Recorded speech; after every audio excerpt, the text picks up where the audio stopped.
नमस्कार, स्वागत है आपका। आपके साथ मैं दीपेश परगले। देश का नंबर 1 चैनल रिपब्लिक भारत देख रहे हैं आप, जहां वक्त को चला के नौ का निशाना में अवधपुर से जुड़ी हुई हर तस्वीर आपको दिखाएंगे। अवध उत्सव की हर छटा रिपब्लिक भारत के माध्यम से आप देखेंगे, लेकिन उससे पहले नजर डाल लेते हैं 5 मिनट पे भारत पर, जो आपको दिखा रही है मेरी सहयोगी अंजलि और मीनाक्षी।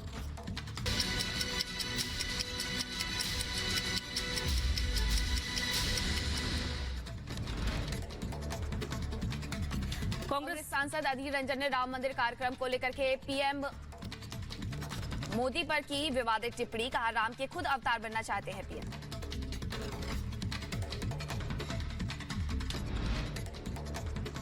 मोदी जी खुद राम की अवतार बनना चाहते हैं।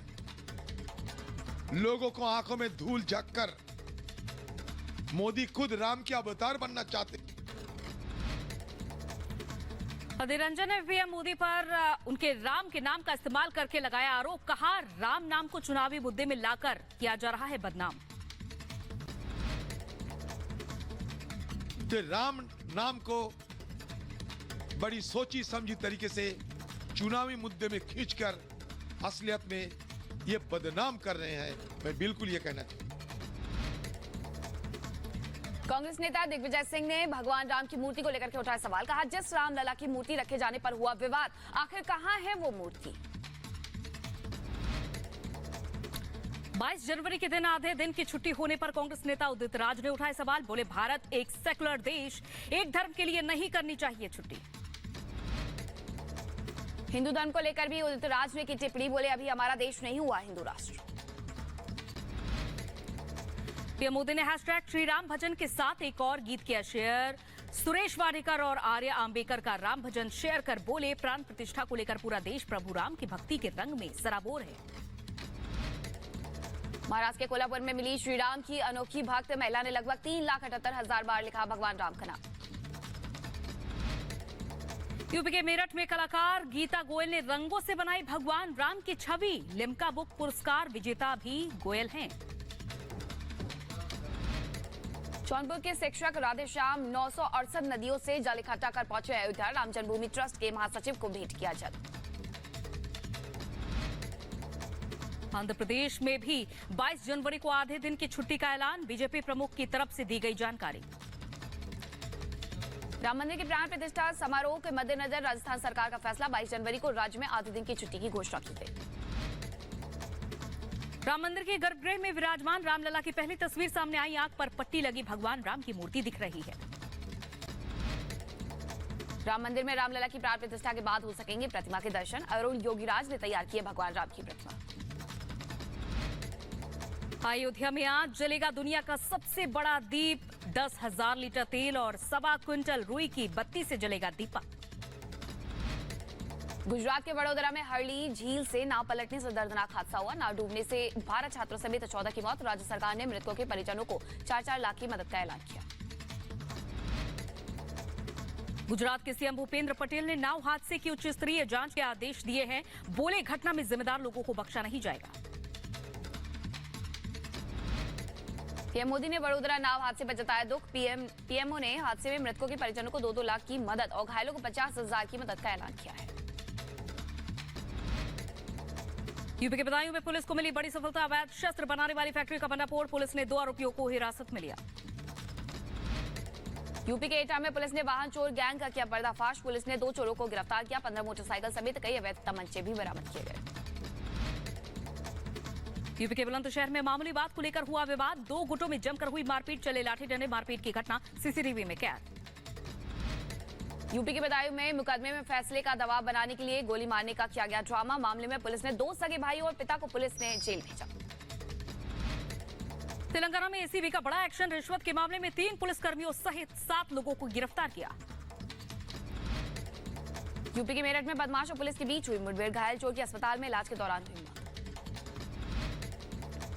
यूपी के मुजफ्फरनगर में कपड़े की दुकान में लगी भीषण आग। आग से लाखों रुपए का सामान जलकर खाक। शॉर्ट सर्किट के चलते हुआ हादसा। मध्य प्रदेश के बड़वानी में सड़क हादसा। यात्रियों से भरी बस खाई में पलटी। बाल बाल बची लोगों की जान। बस में 28 यात्री सवार थे। यूपी के बहराइच में दर्दनाक सड़क हादसा। ड्यूटी से लौट रहे सिपाही को कार ने मारी टक्कर। बुरी तरह से घायल सिपाही को इलाज के लिए लखनऊ भेजा गया। उत्तर प्रदेश के बरेली में मिला महिला का शव। हत्या की जताई जा रही आशंका। पुलिस घटना की जांच में जुटी। इजरायली सेना ने जारी किया नया फुटेज। गाजा पट्टी के खान यूनिस में इजरायली सैनिकों के अभियान की तस्वीर साझा की। गाजा में बंधक बनाए गए लोगों के परिजनों का फूटा गुस्सा। परिजनों ने इजरायली युद्ध मंत्रिमंडल की बैठक के दौरान किया विरोध प्रदर्शन। रूस के सांस्क में फर्नीचर गोदाम में लगी आग। घटना में 2 लोग घायल। 1400 वर्ग मीटर में फैली आग। अमेरिका के यूजीन ओरेगॉन के आसपास बर्फीले तूफान का कहर। आमजन का जीवन हुआ अस्त व्यस्त।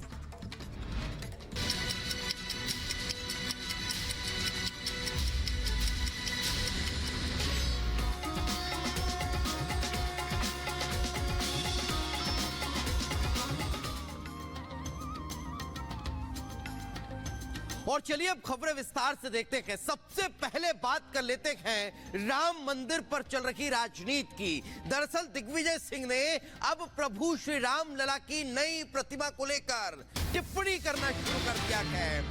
प्राण प्रतिष्ठा महोत्सव में शामिल तो नहीं होना, लेकिन सवाल जरूर खड़े करने के हैं। नई मूर्ति पर दिग्विजय सिंह ने सवाल उठा दिए गए और कह रहे हैं कि रामलला की ये प्रतिमा बाल स्वरूप में नहीं लगती क्या। इतना कि नहीं, यहां तक कह दिया गया कि आखिर नई प्रतिमा की आवश्यकता क्या थी। आपको यह भी जानकारी बता दें कि पहले ये मंदिर प्राण प्रतिष्ठा को लेकर जाने से इनकार कर रखे हैं और अब रामलला की मूर्ति को लेकर सवाल खड़े कर रखे हैं। रामलला की दूसरी मूर्ति की आवश्यकता क्या है। रामलला की मूर्ति बाल स्वरूप में नहीं नजर आती है। इस तरह के तमाम सवाल दिग्विजय सिंह खड़े करते नजर आए हैं।